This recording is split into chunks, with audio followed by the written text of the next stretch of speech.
All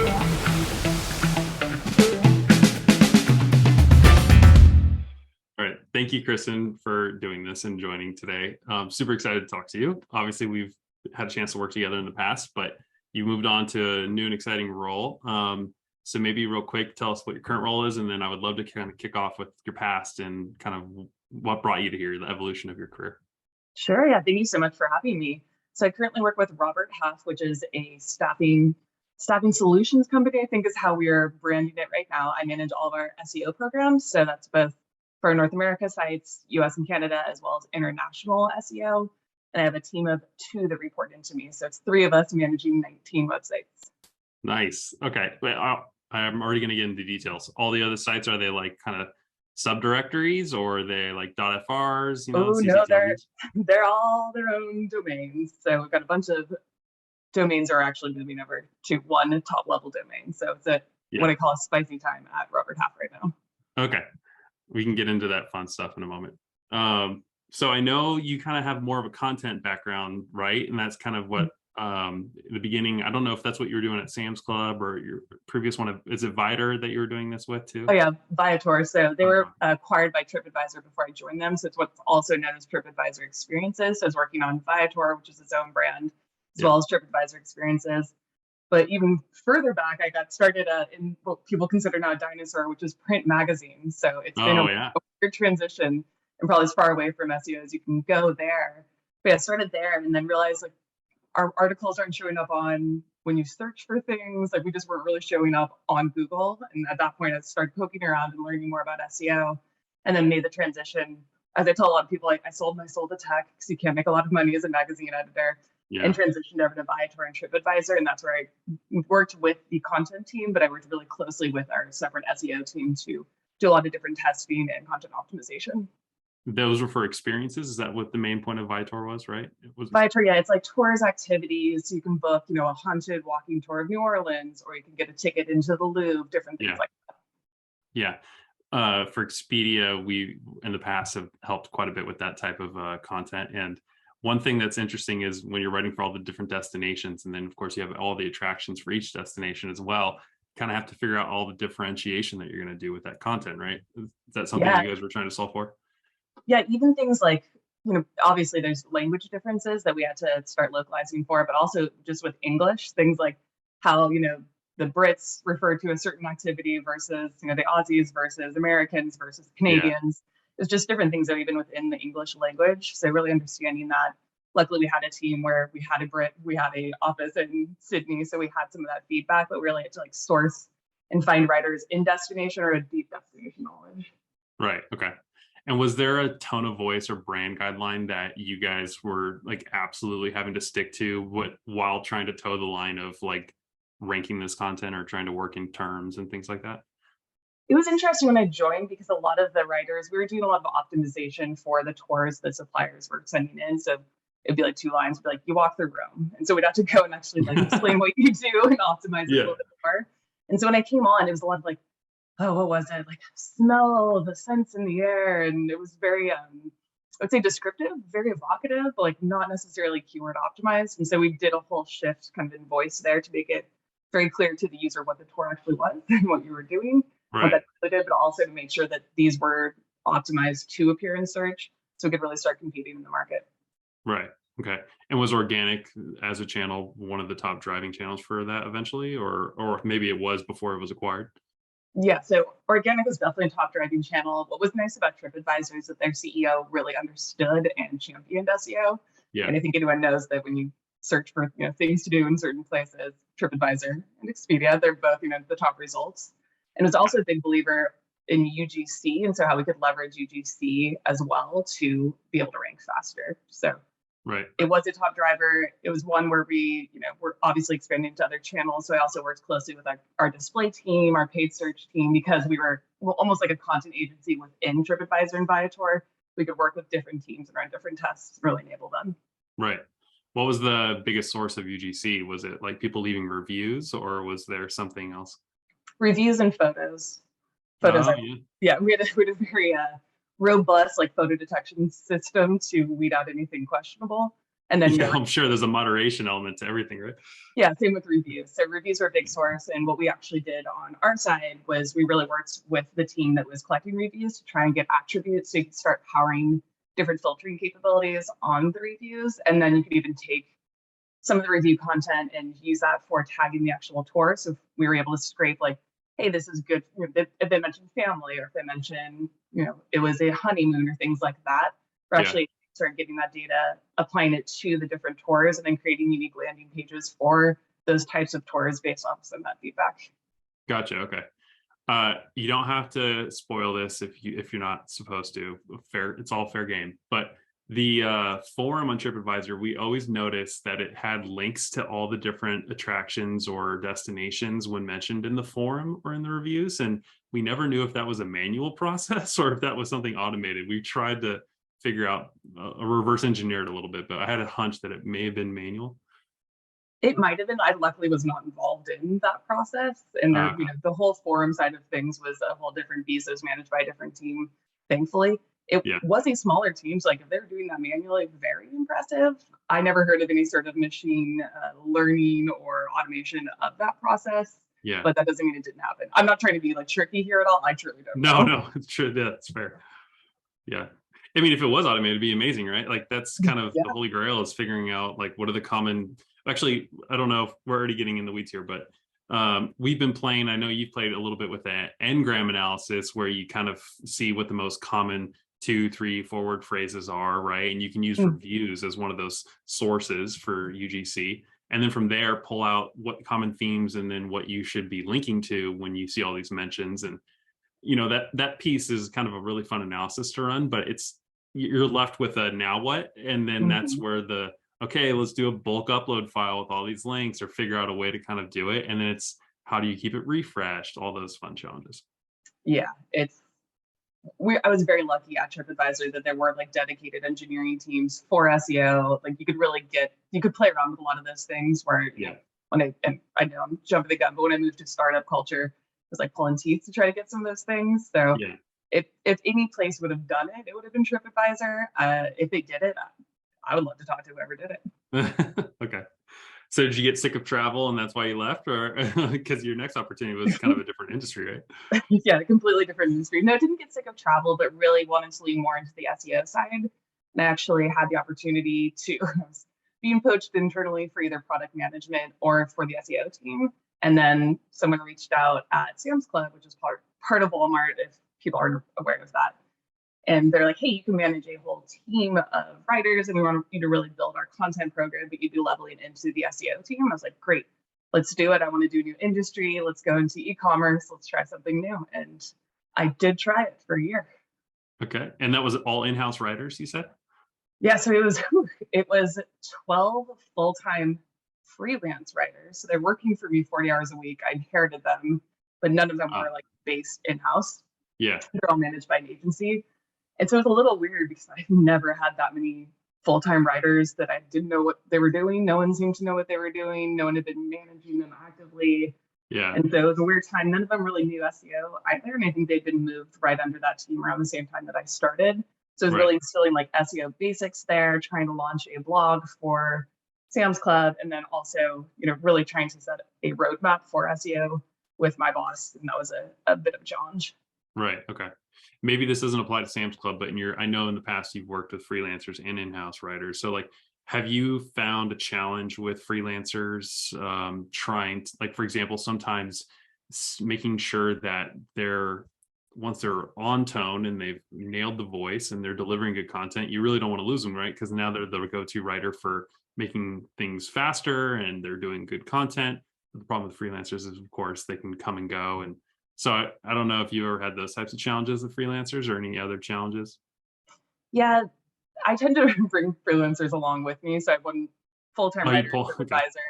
Unfortunately, she was impacted with COVID layoffs. And so I was like, hey, I need a freelancer. And so I think the key there really is finding good people, but also being flexible and understanding and paying them what they're worth. If someone's been like, she was with me for a year and I was like, hey, if you want to upgrade your title to senior writer for, for Grove, where I was, go for it. I was like, I'm also going to give you a raise because you've been working for us. I don't want to lose you. And so this is how much you now get per hour. And she didn't ask for it. I would encourage all freelancers to advocate for what they're worth. Yeah. But I think that's how I've been able to keep a lot of my freelancers. Some have moved on to full-time positions, and I can't fault them for that. A lot of times I've been their reference for that, and it's it's understood. Like my job here is to really help my network and make sure that they're happy with whatever they're doing. Some people really want to stay freelance, and I can keep those people around, and some are freelance until full-time comes in. And it's a bummer. Like I'd love to keep them forever, but it's part of the way of life. Yeah, it is. I totally agree with that premise, by the way, of like, if they are doing great work, why not start to pay them more and keep them on, because they're going to become that trusted resource. Plus, not only that, the amount of time that it's going to take to find somebody else. And it just makes sense to pay properly for the people that are doing good work for you guys. Yeah, 100%. And she was with me for my entire time at Grove. So she was with me for almost 3 years there because she did good work. I like enjoyed working with her, and we were paying her what she was worth. Yeah. Okay, good. At Sam's Club, were you guys doing content that was more editorial in nature, or was it more like product detail, page type content? Yeah, so when I came in, they were reviewing every single product description would go through that copy team before it went live. So there's also like a big bottleneck on that team. And then I was tasked with also finding editorial writers to help launch the blog there, which had its own trials and tribulations. So it was like, hey, move half this team towards doing editorial writing, and some of them were suited for it, some of them weren't. A lot of them didn't even understand basic CMS sort of uploading, and so that was a challenge, basic HTML. So it was really product-focused team that we're trying to force into doing other sorts of things. I probably would have approached it differently had I not inherited a team of writers. If I was building my own team, probably would have built it out a little different. Yeah. Okay. And I know, it's part of the Walmart family, but Walmart has its own site. And of course, you share a lot of products. So I'm sure you're competing directly against them as well, right? Yeah. I mean, Sam's Club is a little bit like the redheaded stepchild of the brand. Like we didn't get a lot of the things, or we got like the old version of different tooling that Walmart had. So it was hard also working with some of our vendors that were they're like, well, in Walmart, they do this. And it's like, well, we don't have that yet. We haven't qualified for that yet, I guess. So it's interesting. And yeah, you did compete with Walmart. It felt a little bit adversarial versus we're one company working together. But the biggest competitor for us was Costco, and Costco doesn't even have, or at least didn't even have a robust online presence. It just had such brand recognition because it's widely available. Yeah. Do you think that's changed, by the way, Costco's online presence? I don't know if you follow along, but they seem to be. I haven't been following them. So I remember one time their site was down for, I think, a good portion of sometime around the holidays, and like they didn't get back up like for half a day, and all of us were like, yay, wow. Costco's down. Yeah. Wow. Cool. Anything else at Grove that was unique to that role?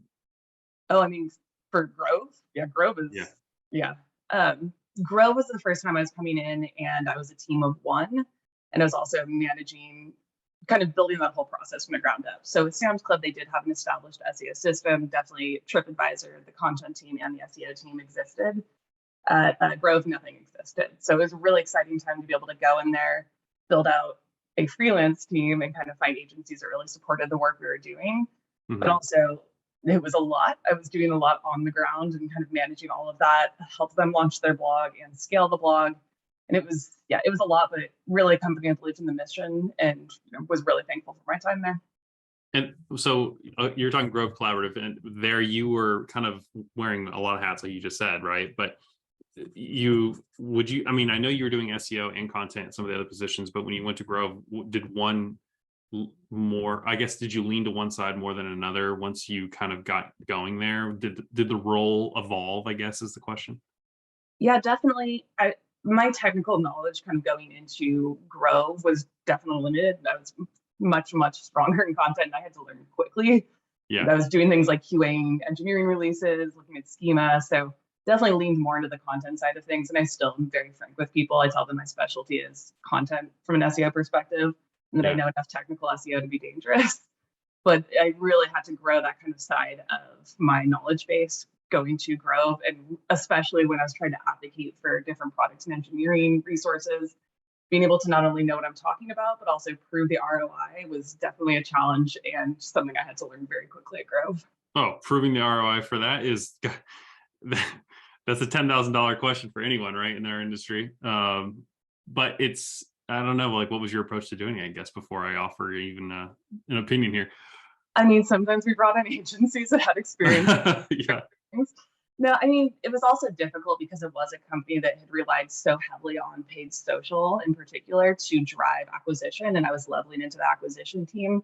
And Right. obviously, I can't say when I spend X, I get Y or whatever. You know, it's like I spend X, maybe we'll get Y, and I don't know when. I hope it's soon. And so it became Yeah. harder. And so it really was looking at, okay, if we improved, and sometimes you're like, oh no, like 3%, if we get 3% more traffic to this page type, knowing what we know about conversion there, what can we expect from new customer acquisition and, you know, revenue, Right.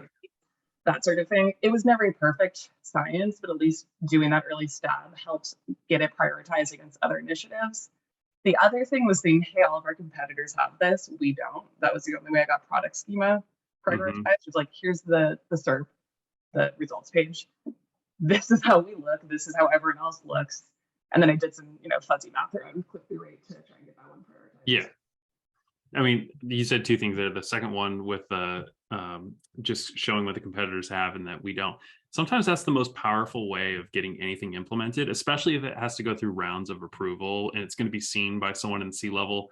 They ultimately want to make sure that, you know, your brand, Grove, is in the best position possible to compete. And if it's a glaring thing right there on a search result page that there's no star ratings or there's no price range, right, or something else on a product page or a category, it's a no-brainer that you should be doing those things. But sometimes it's sad that it takes that in order to convince someone else that's going to sign off on it, because you can make the case for, hey, we're going to improve click-through rate if we have this in place, or we're going to actually see more traffic, we think, because Google's going to have a different understanding of this page with the schema that we're going to use.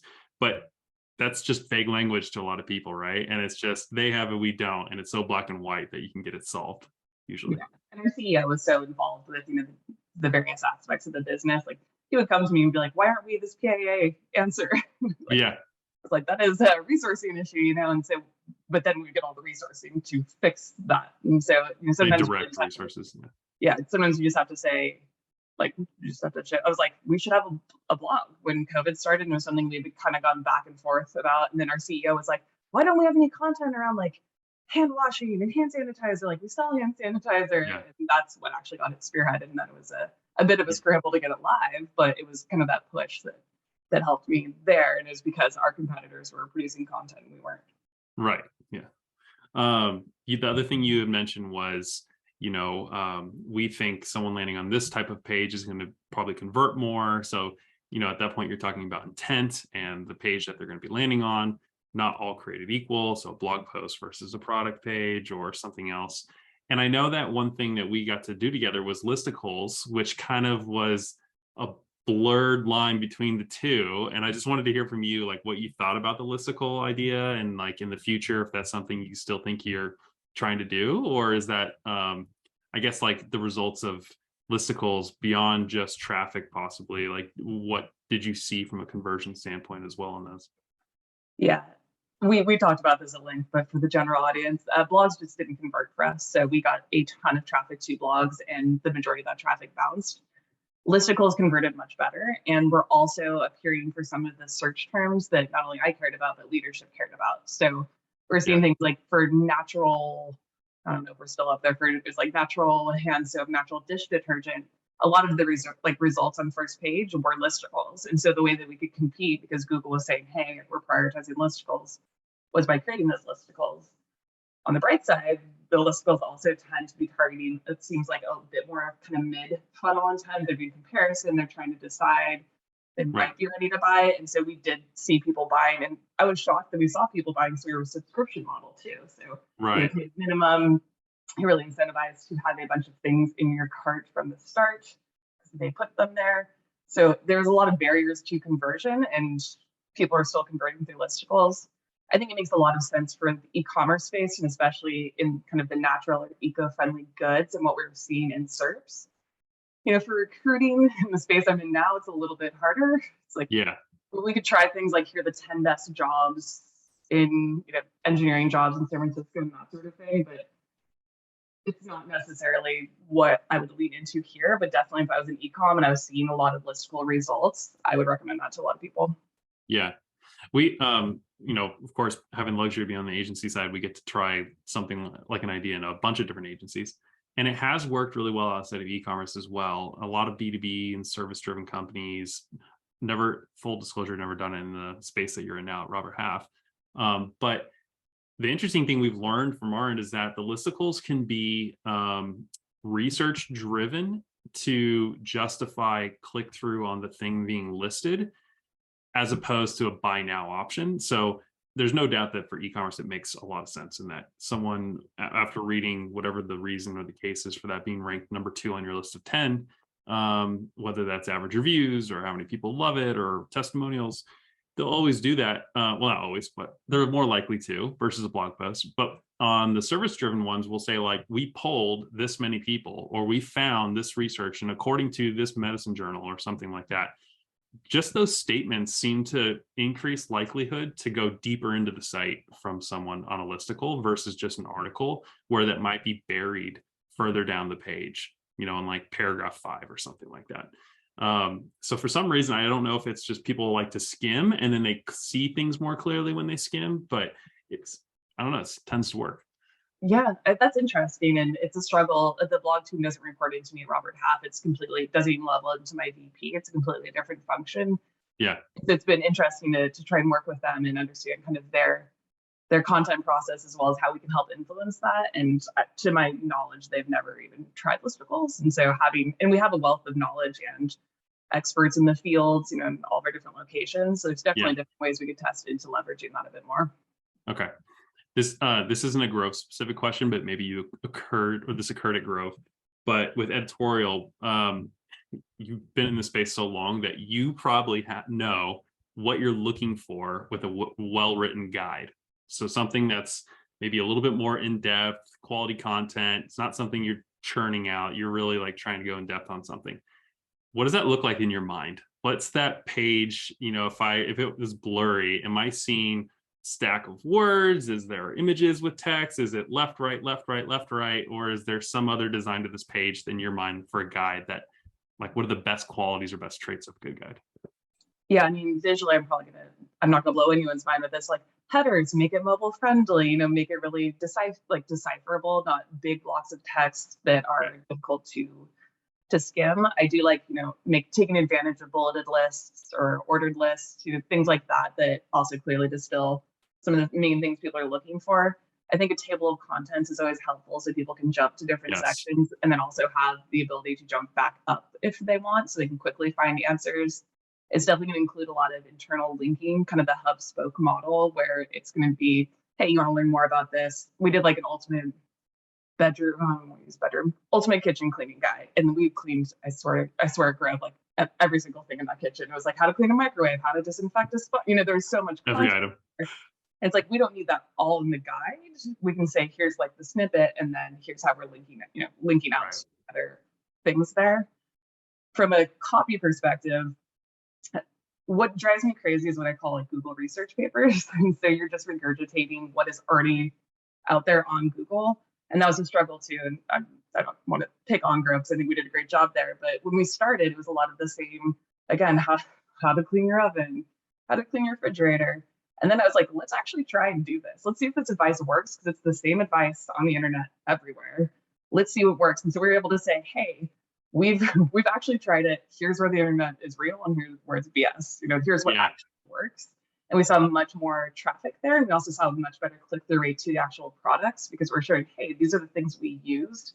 Sure, we saw them on the site, like they actually work. We had photos of befores and afters. Now I'm kind of getting off topic here, but for me, no, this is exactly on topic what I want to talk about. You have so much knowledge when it comes to this space that, like, I'm sure people listening, if I have listeners, would love to pick off what you're saying and basically turn that into an ultimate guide, like table of contents check, I need to have this format check, that kind of thing. Yeah, I mean, definitely for me, and like having a logical heading structure, I also standardized a lot of our guides just to make it very clear. If it was a cleaning guide, it'd be always, here's the items you need, here are the steps, and just making it really easy also for our writers. The other thing I'd really recommend is finding a content agency that understands that and is willing to invest in that. I've had a lot of struggles with agencies in the past where it's, it's the same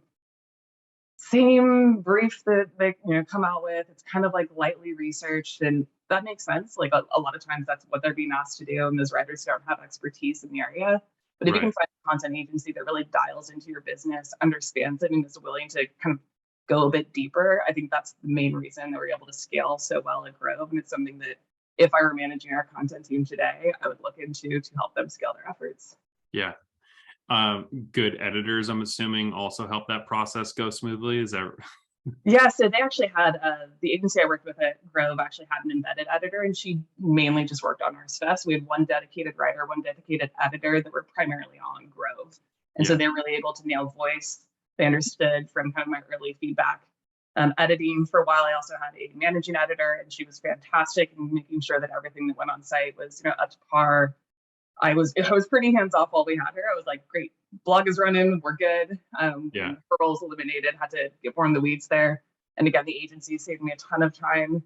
I had a CMS loader who understood how to do things, so it really was the only way that we could keep things going was strong editor, strong writer that understood voice, and CMS uploader that I could really trust to push a lot of our content live. Oh yeah.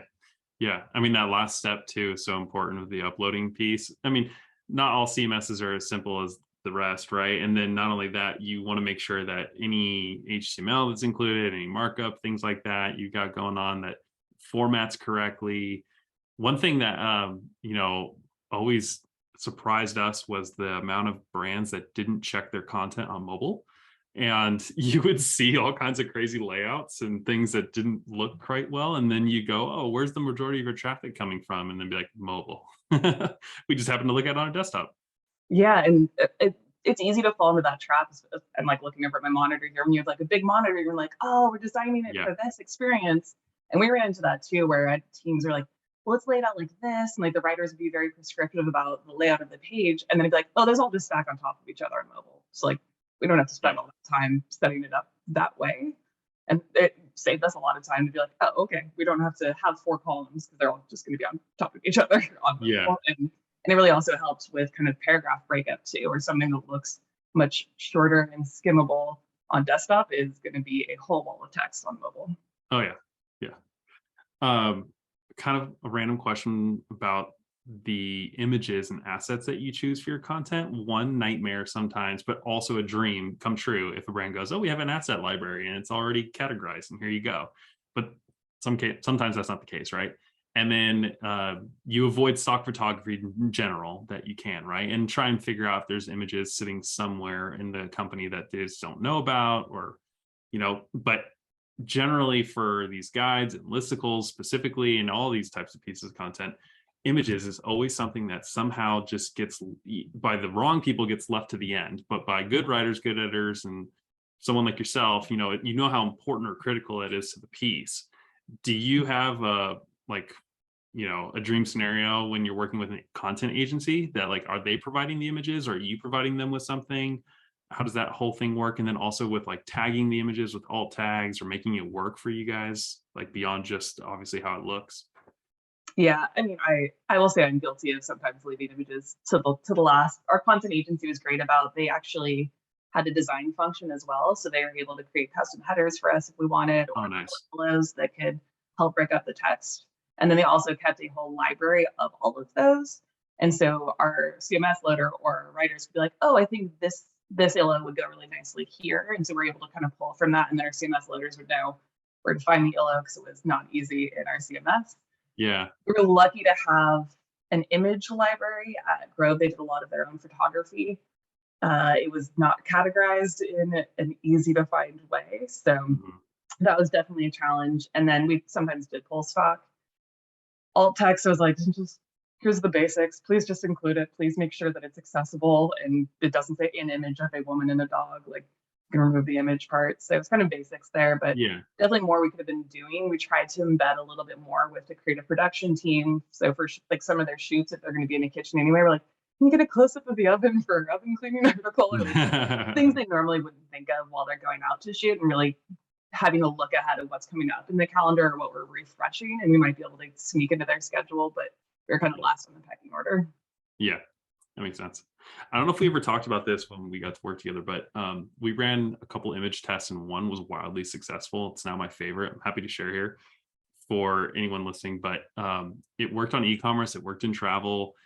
On any case where you have, let's say, a product detail page or a hotel information page or something that's going to have an image shared by a bunch of sites, right? Because that product at Sam's Club's available probably at Costco or at Walmart, the brand's shared, right?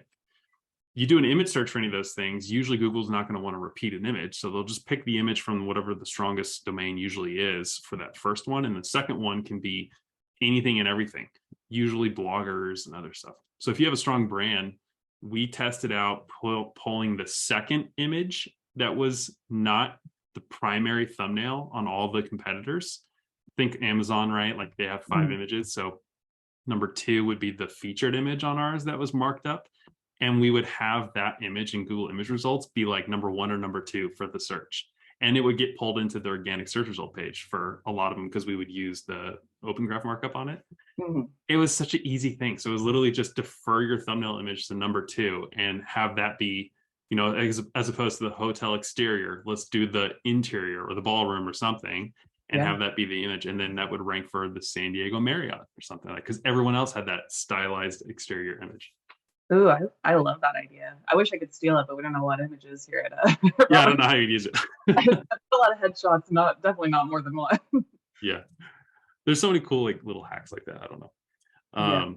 Yeah, it's hard to, my mind is still very much, because I'm early in with my new role, but my mind is still very much with e-commerce. I'm like, oh, what a fun trick. And I'm like, not a trick I can use yet, but maybe down the line there's something.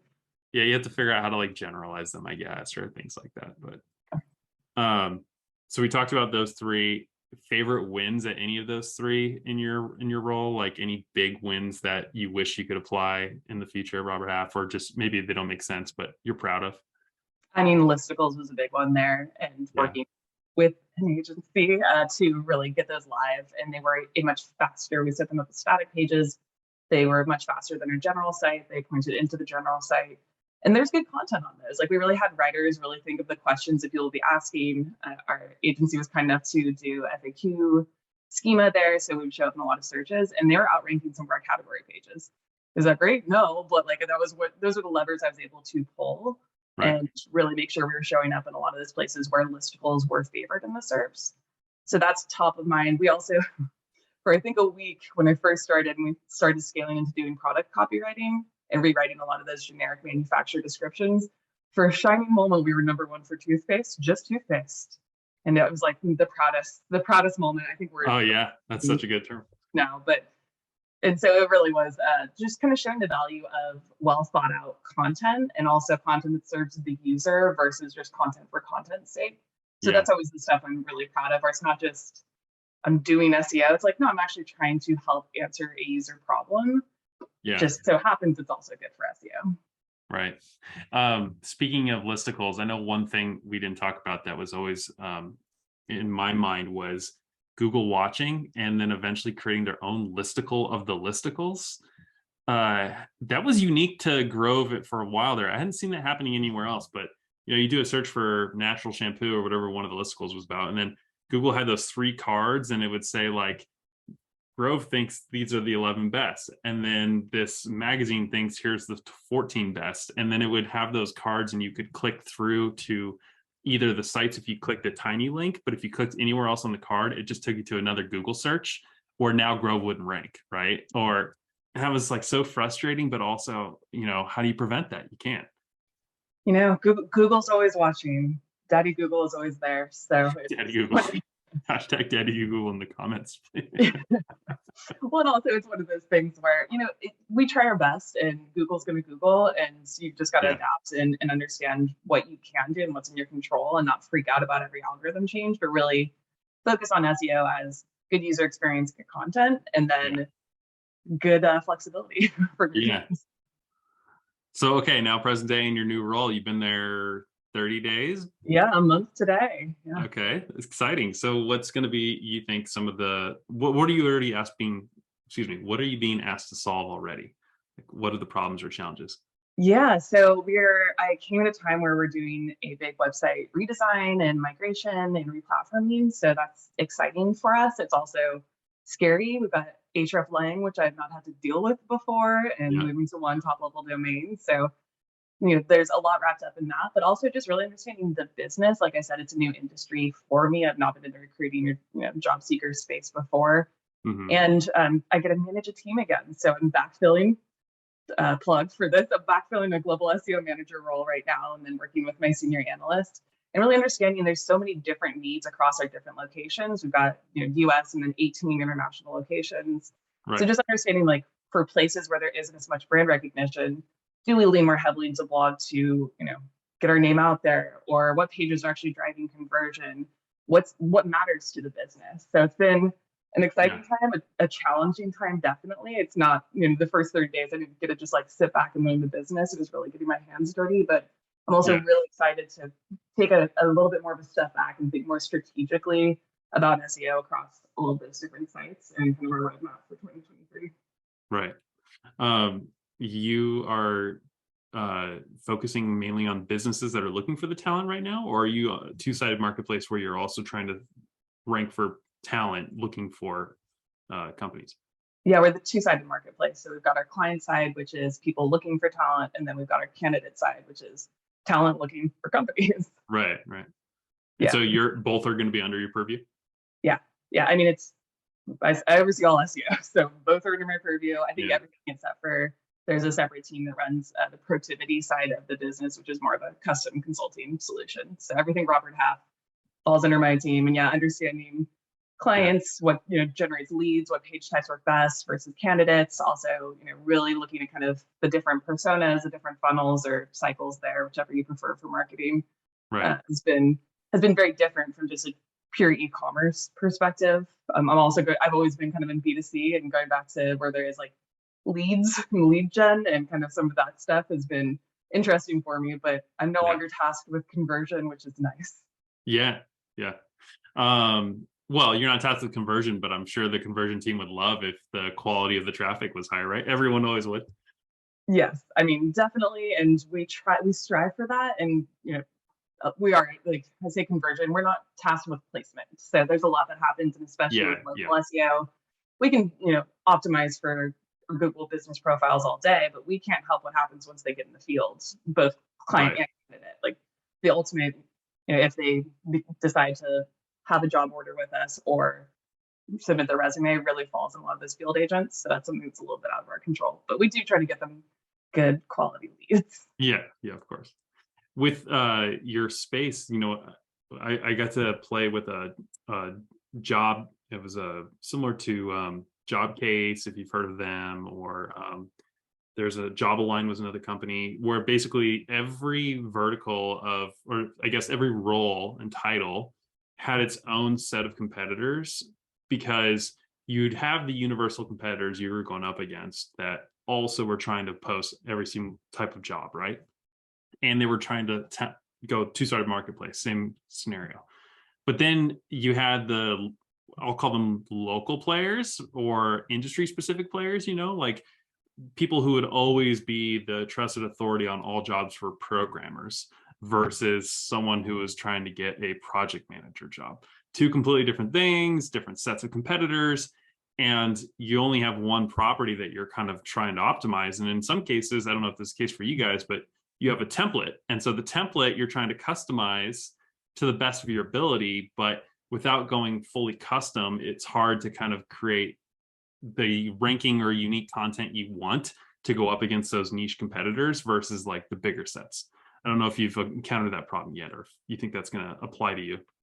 No, I think it's a fair call out, and we have different sort of verticals that we've specialized in traditionally at Robert Half, and so it's accounting, we've got legal, and then it's kind of like a bucket of marketing and creative. So Yeah. there's different places that we've really tried to optimize both on the content side and as well as kind of time and effort in each of those. But I do think will continue to be a factor, especially if we see these different, very niche competitors gaining ground locally. Yeah. And so that's one of those things where it's something we want to keep an eye on. I also think there's strategies outside of SEO that we could lean on to better compete in some of these markets. And so it's trying to think not just from an SEO lens, but also what are we doing in paid search? What are we doing with affiliate marketing? Like just different ways that we can think about how we appear and how we really stand out against some of the smaller guys that might not have the resources to do some of this work. Yeah. Speaking of paid, I've always wanted to ask this question to you because it's something that we always get, which is the synergy concept of paid search and organic search. I don't know why I used air quotes because it can be a real thing. But I guess the phrase synergy feels a bit of a, jargony. So, I've kind of dabbled with talking to people about, you're ranking really strong for a non-brand term. Do you need to be bidding on that term as strongly as you should be if you're ranking number one? Well, maybe you have 3 or 4 competitor ads right above you that aren't you. Do we think that person's going to come across those and still click on one? Or do we think they're actually only going to skip straight down to the first organic listing, which might be you? Have you ever tried to work with a paid team in that capacity, I guess, the synergy concept? I've tried. It's been weird. And I think this happens in a lot of companies, and no fault to, and this isn't a knock on anyone that I've worked with in the past on the paid side, but it really has been siloed. It's like you do SEO, we do paid. It's like old timey from my magazine days, like editorial and advertising, like very separate, like 2 different things. And that's not how I would generally approach it. Like if I was coming from kind of a VP level down, I would say, what's I'll use another kind of buzz. What's a holistic look at our search landscape? I was going to say holistic. Yeah. What's happening here? Because I have seen times where I'm like, why are we bidding on our brand term? Yeah. And there's no competition there. In e-commerce, it makes a lot of sense to really lean into PLA in that space, especially with unpaid PLA being so variable in how you show up there. Mm-hmm. But it's something, I think with SEO too, it's like I want to understand. I would like to run more tests and all right, let's try turning it off and see what clicks happen on those first page 1, 2, 3 results that we already have on organic. I'm not gonna blog my page to see what it does for paid, but those sorts of things are, I think, even just having a better understanding from an acquisition perspective of SEO a lot of times is a first touch channel. So like how are we retargeting these people that came in through SEO? Mm-hmm. Is there a different way to do that? And it tends to be like a blanket approach to retargeting with display or things like that, or performance, like lifecycle marketing, where I think really understanding how people are coming in, how those cohorts differ, and how you target them across the whole landscape versus SEO and then paid search as well, I think is where a lot of companies struggle. And because all of these functions are so siloed. Yeah, a lot of companies do struggle with that. And the I guess holistic way of thinking about it should be applied, but it just seems like people, like you mentioned, are siloed, or even if they want to be better, they don't know how to share that data in a way that is going to make an informed decision for one or the other. And in general too, like you said, you're not going to change the URL. Like the organic side is kind of more of a, it's a big engine. It's going to take a while to turn over, whereas the paid side can make a quick change, right? And not appear all of a sudden or appear all of a sudden. And so having that data sharing and being more holistic is I love the concept. I just haven't seen it work anywhere yet. And I want to see it work. I'm sure there are brands that do this really well. I just never come across it. It's always siloed. Yeah, I think actually, to give some credit to Sam's Club, after I left, the person that was managing paid search took over SEO. And so I think having one person overseeing both of those functions and where you can really lean in and lean out, I think is one way to do it. I just haven't been in a company where that has been the case. But I mean, there's been times in the past where people have asked me why we aren't ranking for something. And I was like, well, we'll probably never rank for that. You can pay for it though. And like, exactly. If you doesn't want to be there, like you can pay for it. No one's going to trust, I'll use Grove as an example. No one's going to trust Grove to tell you the 10 best eco-friendly products for your home. You're trying to rank for eco-friendly products. They're all ours. So we're not an independent editorial source. So if you want to show up for best eco-friendly products, slap it out of there. Okay, now across the board, this is a generalized question. Your favorite tools and tips. I always love to ask, like, you could even be a lightning round, but like, what's your favorite SEO tool? What's your favorite like plagiarism checker? I'm sure you have an arsenal of Chrome extensions or tools at your fingertips for some of the different functions, like any that come to mind and like ones that you can't live without. Yeah, I mean, I this is my first foray back in enterprise, so I will have more opinions on if you need an enterprise SEO tool, but I'm a big fan of SEMrush, or a rep told me SEMrush, which breaks my heart. But either that or Ahrefs, it's really where your preference lies. But you can just do a ton in those tools. Yeah. You can also just do a ton of GSC, especially if you can, export out via API kind of all of the keywords or all the ones that aren't showing when you just go into the interface. Mm-hmm. Just playing around with that data. For content, I was, ClearScope was kind of one of the OGs. I worked with them when they were Mushi Labs back when I was a TripAdvisor. So that's one that I recommend to different teams. Yeah, I mean, I've been loving Yext for managing all of our local listings in kind of one place and really centralizing that. And that's been very exciting for us. Is Yext still a rent scenario where when you stop using Yext, you lose the citations? Or do you I don't know. It would be good for me to find out. Back in the day, that's what it was. I don't know if that's still what they do, but that is a good thing for me to look into. And then one thing that I had at TripAdvisor that I haven't had at companies since has been a true ability to do SEO A/B testing at scale. So right now, that's what I'm looking into vetting. Another shameless plug if anyone wants to pitch me. And so a lot of my companies have, they can do A/B testing from the user perspective. They can separate traffic, but being able to say, hey, let's identify these page types with similar starting traffic, adjust half, not adjust the other ones, and then also be able to kind of measure, was this a normal fluctuation? Was this a true win?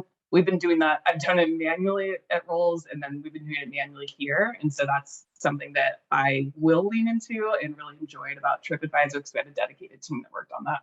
Yeah. Shameless plug, but Pacific does have a pretty cool causal impact tool that is free to use right now. We're trying to get people to leave feedback on it, so I'll hit you up about that afterwards. Yeah, please do. Yeah, I mean, for me with tooling, I think a lot of companies are like, hey, look at all this cool stuff. And then the feedback I get a lot of times, especially with bigger companies with a lot of stakeholders, they're not using that stuff. So we're paying for a bunch of stuff that people don't understand, don't know how to use. And so that's where I'm always very curious about what's actually necessary. And a lot of the feedback I get is we just want to understand things at a glance. So if you have a keyword tracking tool that you can dashboard out, whether you dashboard in the tool or GDS, and then they want to be able to do content gap analysis, but they can't do it that well. It follows the SEO team anyway. So use whatever tools you're happy with there. The writing side, I mean, you can use it Grammarly, but I'm probably too hands-on with content. I'm very specific and I have very specific needs. Even with, ClearScope's great, I'll go in and mess around with those briefs based off of what's ranking. So I use all content tools as a starting guide, but not as gospel. Okay. What about project management or time management? Any of those hacks or tools that you think are, I'm sure in your roles, you've tried them all, right? We've all done Asana, Trello, Monday, and every single one of them. So maybe this is because that's where I started, but all the Atlassian tools, I love Jira, and maybe it's because I've had to work so closely with products. I've had the joy of working so closely with products and engineering. But right now, and this is true of most of my roles, it's requests are coming in from all over the place. They're coming from email, they're coming from chat, and we don't have a centralized place to really receive them and prioritize them. So love a Jira instance. I try to tell people it doesn't have to just be for engineers and software people. You can use it as project management. So I'm fighting for access to that to set up my own project there, maybe a service desk, but I'm not holding my breath. Outside of that, I use Asana and Trello. I find pretty interchangeable. I prefer Asana, so that's what I use for actually tracking all of my editorial not calendar. I had an Excel for that, but the editorial process and seeing where all the articles were in the flow. Because there's just no way we could have done that at scale with an Excel doc. We were publishing up to 30 articles a month. So that's a tool I've used. I mean, my team right now is big on Miro. The learning curve has been a little high for me, so it's not my favorite tool. Oh, okay. Yeah, I actually like Miro. I think it's kind of neat, but I'm a big fan of the Atlassian products as well. And also holding my breath, but I think we're getting to chat with Atlassian on this at the Helm series next month. So that'll be really cool. Shout out to them. I found a Chrome extension. I know we're getting so off topic, but it was, let me pull up the name of it real quick. It's called Toby. Toby. and there's like a little Toby mini version, but basically it takes your tabs. I don't know if you're like this, but you'll have a million tabs open and then you're like trying to find I'm what you're very trying much to. like that. Yeah. Yeah. We all kind of get to that point, right? So if you have like, you're talking to a certain team or a certain client or whatever the case is, and there's like 4, 5, 6 tabs you're always going to open each time, you open those tabs and you can save that session, and then you put it in the Chrome extension. So next time I'm like meeting with someone, I open up Toby and I click it, and all 6 tabs auto open to whatever I need. So I don't have to go through and find them every single time, and I can close that session and then open my next one for the next meeting. It has saved me so much time. So this is a free ad for Toby. I'm just selling that Chrome Yeah, extension. you're welcome, Toby. But yeah, I'll Saved check. my life. Yeah. Cool. Well, other thing too, I always like to, I know we've been going long, and I always like to close this out, but kind of your crystal ball forecasting trends for this industry in 2023, or even in the next few months, maybe in your position specifically, what do you think is going to be kind of the focus point? Yeah, I think just a better connection to not just driving traffic. I mean, this isn't going to be life changing for anyone in SEO, but I think there's a lot of focus sometimes on vanity metrics. It's like, we drove all this traffic, or engagement was this, or bounce rate was that. And it's like, does that actually matter? And so I think Mm-hmm. there's going to be a bigger focus of, especially companies with in-house SEOs, which is my whole background, of really being able to prove the worth of the work that you're doing and focus on the right things. I think we're moving away from, there was a tech audit and I did all the tech audit things. Like, why? Yeah, Sometimes. no. And so it's like really being able to tie those back. I think from an industry-wide perspective, again, not life-changing, but there's not, there still is gaming the system. There still is terrible AI content ranking, but I do think that Google is getting smarter. Don't know that the helpful content update was an indicator of that, but I do think they will be prioritizing good content, unique content, good user experience. Like, you can't just, obviously know stuff in keywords anymore, but I don't think there's a gaming the system anymore. I think you really Yeah. have to think of it from the user perspective and work very closely with your teams that are running CRO, with your product and engineering. You can't just really do SEO in a silo. Right. You said, I'm not sure if the helpful content update was necessarily it. There's something behind that, and I think we agree why, but can you just tease out why you think that is? Yeah, I mean, I just didn't see it. I think a lot of people, the example I love to use that it's everywhere on social media is like, I don't want to read about the history of quinoa when I want a quinoa recipe, and there's a Yeah. lot of this content that's been created to really target PAA. And I think some people, myself included, were like, oh, now it's gonna be like good content, the content that people want. And I didn't see a huge change in what was Yeah. ranking or like some of the sites. It was only like really, truly bad, like scraped content that I think even got penalized, and some of those didn't. So I think Google's Yeah. still working on, they tout it as like a huge update and like all the results are going to be so much better. And I just didn't really see that play out. Yeah. They have been super busy with algo updates, by the way. Like ever since that one, our SEO team is like another one rolled in every week, it feels like. Um, I do think that it's going to be, to your point, bigger in the future, and probably a focus on authors versus companies as an author. Maybe like the recipe example is perfect. I don't want to hear about the life story necessarily, but it just seems like sometimes people do that to fill up content, also sell ads.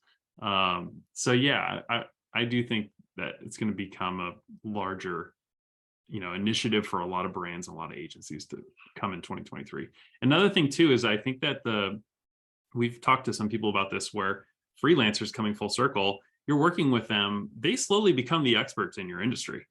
And if a brand is okay with it, I love to have them have a byline on the article and not ghostwrite this whole thing, because they should own this article. They wrote it, and also they're now writing however many articles a week or a month for you guys. So they become an expert in the space, even if they're a freelancer working with a completely different brand.